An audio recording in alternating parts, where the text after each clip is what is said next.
ମୁଁ ଗୋଟେ ମୋର ନିଜର ଗୋଟେ ବ୍ଲଗ। ହ୍ୟାଲୋ ଗାଇସ୍, ଆଜି 25 ତାରିଖରେ ଆମ ହରା ମୋର ଭୋଜି ତାଙ୍କ ବଡ଼ ଭାଇଙ୍କ। ଦେଖନ୍ତୁ କାର୍ଯ୍ୟରେ କିଏ କିଏ ଲାଗିଛନ୍ତି। ଫାଷ୍ଟ କରି ଆମ ଉଗ୍ର ସାର୍, ଏ ହାଇ କରିଦିଅନ୍ତୁ ସାର୍। ସାର୍ ଆମ ପ୍ରକାଶ ଆମ ତ ପୁରା ଅଦା ରସୁଣ ବାଟି ନେଉଛେ।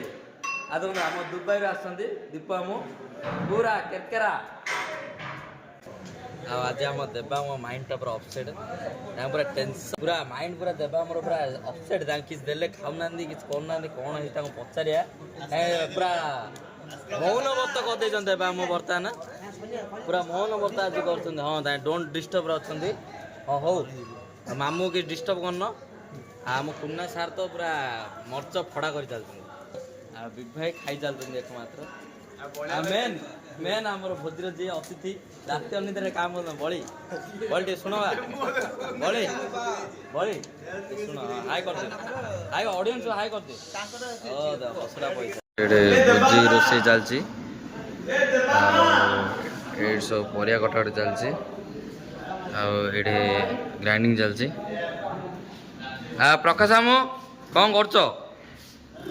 ଆମ ଗାଁର କ୍ରିକେଟ ମ୍ୟାଚ୍ ହଉଥିଲା, ସେ ମ୍ୟାଚ୍ ପଇସା ପକେଇ ପୁରା ହାରିଯାଇଛୁ ବୁଝିଲେ। ଆମ ଗାଁ କ୍ରିକେଟ ଟିମ୍ ଦୌଚାରେ ହାରିଗଲା। ପଇସା ପତ୍ର ଇନକମ୍ ନାହିଁ। ହାରିବା କଥା ଛାଡ଼ନ୍ତୁ, ବର୍ତ୍ତମାନ ଆମକୁ ଦରକାର ପଇସା ପତ୍ର ଇନକମ୍ ନାହିଁ। ଘର ଭାଇଙ୍କର ଭୋଜି ରାଇଡିଂ କଲେ 5,000 ମିଳିଗଲେ ଆଜି ସକାଳୁ ଲୋକ ରାତି 3ଟାରୁ ଉଠିକି ଆସିଛି।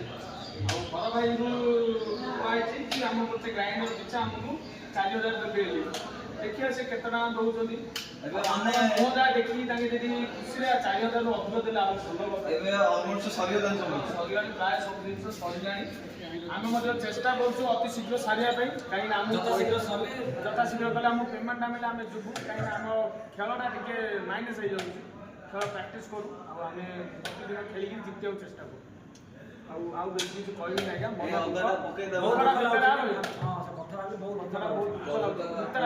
ଯୋଉଦିନ ଜିତୁବୁ ସେଇଦିନ ଭିଡ଼ିଓଟା ପକବୁ ଆଉ।